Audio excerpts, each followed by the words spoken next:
How do? Welcome to the game room as it gets progressively more and more untidy in there. It seems like every time I make a video it's just more of a mess behind me. I hereby make a pledge. I've got 2 weeks off work coming up in March. March to April. Well, it's pretty much bang up to the 1st of April, but I digress. First week in that, I'm coming up here and I'm tidying up. Second week, I'm filming a room tour. I've decided. That's the itinerary for my for when I'm off for 2 weeks. Completely nothing to do with this video though. Believe it or not, this is the third time I've tried to make this video. I did it on Monday twice, and I was so frigging tired. The first time I just completely couldn't speak. The second time I filmed it all fine, watched it back a little bit before I edited, and it's so bad. So today's Wednesday, and I'm hoping third time lucky, you know. It's just a small time pickups video. I said last time there wasn't going to be a pickups video till the end of March, after my birthday, which is why I'm off for 2 weeks. Because I said I wasn't going to buy anything. But you know how it is with collecting stuff. Even though I don't particularly collect anymore, you know, it's hard to kick the habit. And you say you're not going to buy stuff, but you buy stuff. It always happens. Nothing retro, it's all just kind of modern stuff. It's all Switch and PS4 this time, and a little tabletop game that we bought because we don't quite often buy tabletop games. It's you know, people have these backlogs of the video games they get. Imagine you bought all these video games, but you can't actually play them on your own. And imagine how bad the backlog's going to get then if you can only play it when you can meet up in groups. Such is the case with us. We bought tons of board games and tabletop games. We haven't played, I'd say, about a good 75% of them. But we saw one we wanted the other day and bought it. I digress. Again, I'm going to push forward. Pickups then. It's just from a couple of little sales and stuff that I've been emailed from different shops and online stores and stuff like that. You know, when I say a bargain and it's something I want, I can't really resist it. I keep a persistent online wish list on Amazon. I thought about putting a link to it just so people can see the games that I'm looking at buying, but I don't want to look like I'm begging, so I'm not. But yeah, if a game on my wish list comes up for a cheap enough price, then I can't say no to that. So yeah, there's a couple of bits off that wish list. There's a couple of bits where I've just seen it and thought, oh, forgot that existed, I'll get that. And yeah. So this first 4 games that I've bought were from the game collection. They've started doing a thing, I don't know if it's a sale or if it's a permanent thing, where they're calling it the Home of $9.95 or something to that effect. It's just a big pile of games that are $9.95 each. I got an email and I noticed the first game on it, Bomb Rush Cyberpunk. I thought, oh yeah, I forgot that existed. I played Jet Set Radio back in the day, really back in the day when it first came out. I had a Japanese copy. I think it's Jet Grind Radio they called it.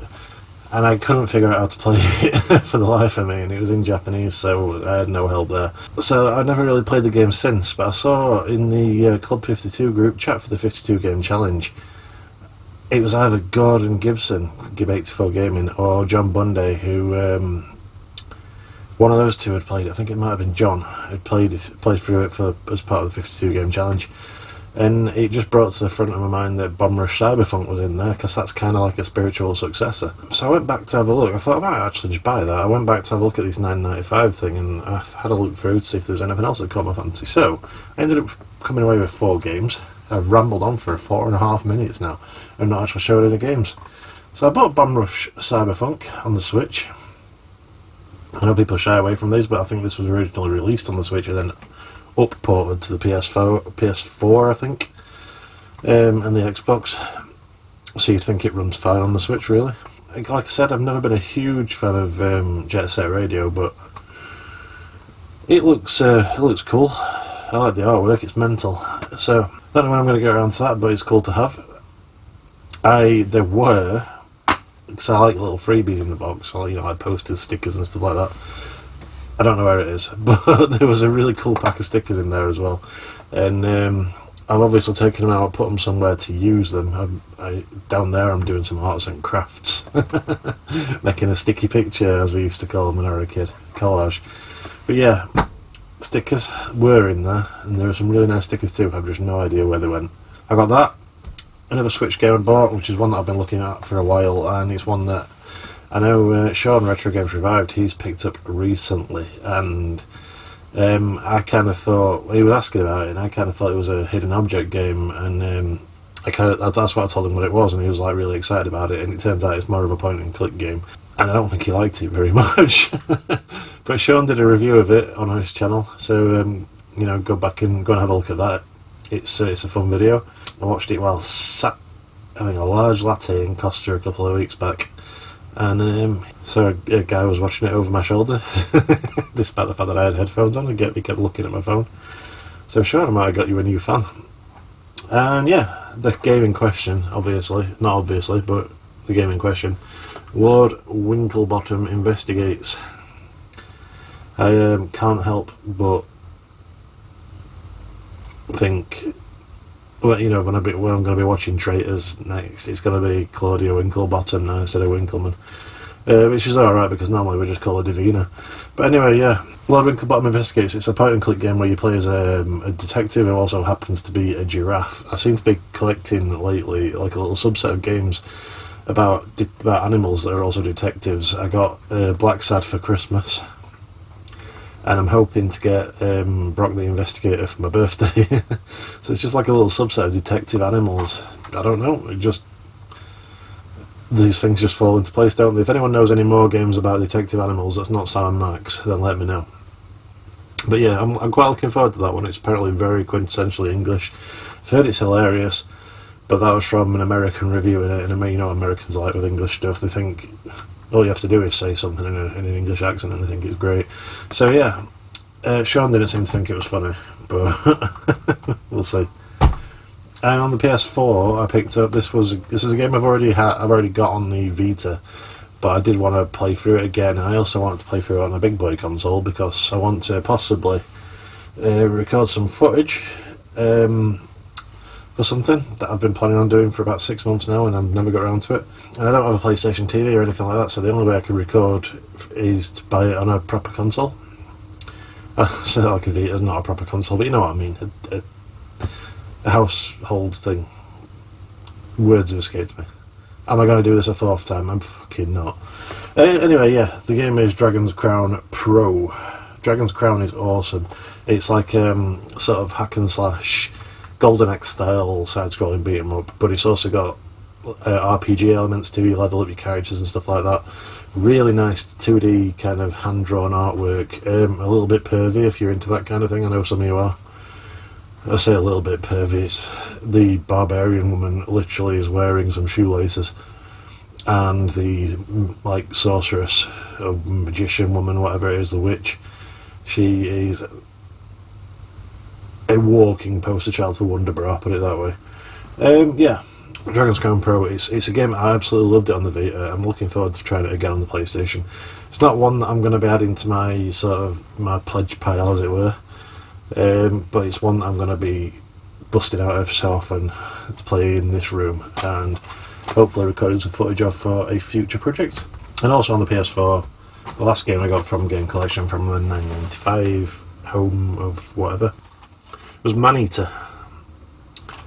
Not the Nelly Furtado one. It's a game about a shark. Does what it says on the tin. You are the shark. That's all you really need to know. It's kind of like from what I can gather, you're just a shark. I don't know if there's much of a storyline to it, but you are a shark, you're in the sea, you're eating divers, you're chomping people on the beach, just doing sharky stuff. And I would say I can't see how a game like that could go wrong, but probably about 10 years ago I bought Jaws Unleashed on the PS2. And that game was dog shit. So I'm hoping better for this. I know a few people have played it. They've all said it's quite fun. I think most people played it. I think it was on PlayStation Plus or Game Pass when it first came out. But I don't tend to pay for those subscription services because I don't get enough use out of them. So I never actually got to play it. But $9.95 seemed like a good price for it. I completely forgot it existed. So it wasn't a wishlist game. It was just ooh, I'll have that. So out of these 4 games, they were 2 wishlist games and 2 just completely spontaneous purchases. I'll keep that. That'll be a good thumbnail picture, that, won't it?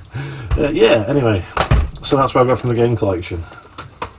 Very rambly this video, isn't it? A couple of weeks ago, I was in Sainsbury's, just up the road from me, and we sent a nip there in an evening now at the end of the week, because there's a Starbucks inside, so we'll go and get a cup of coffee, get a couple of bits from Sainsbury's, get ready for the weekend. And sometimes when I'm in there, I'll have a little look at Argos, because there's an Argos inside Sainsbury's as well. So I'll have a... what's up with my tongue? I can't speak. There's an Argos inside Sainsbury's. So I'll have a little look on the website, see if there's anything worth buying, and if there is, then I'll just pop into Argos and get it. I'll usually order it on my walk around, and then pop into Argos and collect it at the end. Again, one off my wish list, and one off, one that was just a spontaneous thing. I got a couple of games on a 2 for £20. We're back onto the download code inbox things. I'm sick of explaining that, like, why I don't mind this, so, I don't have to explain myself to anybody anymore. You're not my real dad. The first one, I had this on my wish list, but I had the physical version on my wish list, but the download code was much cheaper. It's Teenage Mutant Ninja Turtles Wrath of the Mutants. I swear to God I can't speak. I'm going to leave all this in though. Wrath of the Mutants. It's a arcade game from, I think it was 2023. Either 2023 or 2013, I think. I'm sure it was 23. That was sort of repackaged, added a couple extra levels to it and released on consoles last year. I thought I'd heard it was good, but a couple of people have since told me it's dog shit. But it's a scrolling beat 'em up game, belt action beat 'em up, and I want to play as many of those as I can, so yeah, I just thought I'd give it a go. What can go wrong? I think it's like a sort of, basically a spiritual successor to things like Turtles in Time and stuff. Obviously not as good as like Shredder's Revenge, because not many beat 'em up games are. It's Shredder's Revenge is up there with like the Scott Pilgrims and the Streets of Rage 4s as like the pinnacle of modern beat 'em ups. So it's not going to be that big. And the Game Mill logo down there, after playing through Karate Kid, whatever it's called, Street Fury, Street Rumble, whatever. The Game Mill company name does not give me confidence. But yeah, we'll give it a go at some point. And on the 2 for £20 offer with it, it was like $12.99 on its own, or it was 2 for $20, and I thought if it's 2 for $20 I might as well find something else I wanted. Nearly picked up Super Lucky's Tale, but I remember playing that back in the day on Game Pass and really not liking it. So I elected for what's the other kind of arcade game that I absolutely love. If I can just angle the camera up a little bit. You can see all the light guns at the top there. I love light gun shooters, so I opted for House of the Dead Remake, which I know it doesn't come with a gun attachment for the Switch or anything like that, but I've got a gun attachment. It's a rifle one. You can just see it slightly. Came with Cabela's The Hunt or something. And yeah, I'm hoping it'll work with that.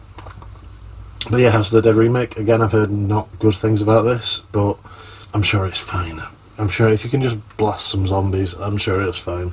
The trick is with these things is to go into them expecting it to be bad and be pleasantly surprised. It's like a family motto that we've had is hope for the best but prepare for the worst. It's got me through a lot of shit games. So I picked those two up from Argos, and then this last game was just it was like literally like last week I got a random email from Amazon saying that this game was on a flash sale. Don't know why the email. At first I thought maybe it was something I had on my wish list, but I don't think it was. I don't think it was on my wish list at all. So I don't know why they decided to email me about this game particularly. But it's a game that I've sort of put off buying, despite the fact that everybody I know who's played it said it's fantastic, and I'm sure it was nominated for some Game of the Year awards as well. But it's got one of those buzzwords in the description that I shy away from, and that's roguelike. I don't like roguelikes, don't like roguelites, I don't like Souls-likes. Anything like that I tend to shy away from.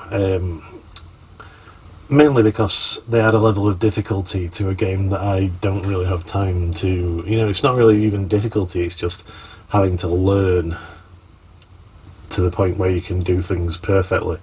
And it's like, I don't really have time to do that in my day-to-day gaming, as somebody who works really stupid hours sometimes. So I do shy away from these, but this game was a very good price, and I've been told by so many people, even people who don't like indie games particularly, that this game is fantastic. And the game itself is Cult of the Lamb. So I'm looking forward to trying that. As I've said, it's supposed to be amazing. Got nominated for Game of the Year from a lot of people, but I think its indie status has caused it to be kind of ignored in that respect. Yeah, I'm going to go into it with an open mind. I've been told it's not particularly difficult, even as a roguelike. One of my friends, Max, said that he never actually died throughout the whole game, so he does tend to be better at picking things up and like learning games and being like better at more difficult games than I am, so I'm sure I probably will die at some point. But I'm hoping I can have a decent experience with this game and see it for the same as everybody else. Speaking of Max, he does like to see, because I think he got this digitally, maybe on the PC, and I know he does like to see the inside of these Switch boxes if there's anything cool to show, and the inside of Cult of the Lamb is actually really cool. It's just like a little sort of village, whatever it is, like your campground, with all kinds of different animals on it. Really cool inlay. It was physical. The game's not in there because I keep all my game cards in like holders downstairs, so I can leave all the boxes up here. It's just a convenience thing. So the last thing we got then, that was the last video game, but we got a tabletop game, as I said earlier. It's from an advert on Instagram that kept popping up, and when we've bought a few things from adverts on Instagram, they usually end up being shy, but this was a game that kept popping up, and it's probably because I've been watching and talking a lot about the TV series Traitors lately. The game is called Traitors Aboard. It's a pirate-themed card game where we haven't played it yet, so this is just kind of what I'm speculating from watching the videos and stuff like that. Basically, 4 of you will all be pirates, and 1 of you is secretly a mutineer, and you're trying to play cards to build up a pot of loot and get it as high as you can, but the one who's the mutineer is kind of working against him in secret and trying to sabotage everybody else's play. And you can sort of accuse each other, and you can make people walk the plank, which kicks them out of the game and stuff like that. Yeah, it sounds very Traitors, and it sounds like it's going to be a lot of fun. It's a nice little 20-minute game, and Gabby? Gabby! What is that noise in aid of? Where are you? So yeah, nice little 20-minute game. Looking forward to trying it out, and I'm sure it'll be a lot of fun. It sounds fun, and it doesn't sound too complex and everything, which is always good for our game group. So yeah, that's what I got. That's a little bit of pickups. That saves us from having to, do a massive pickups video at the end of March. Yeah, we don't want that, do we? And making it like a 50-minute long one that nobody watches. So thanks for watching, and what? If you like what I do, then please consider sticking around, and if you don't like what I do, then so be it. That's fine, and I hope to see you next time. Bye.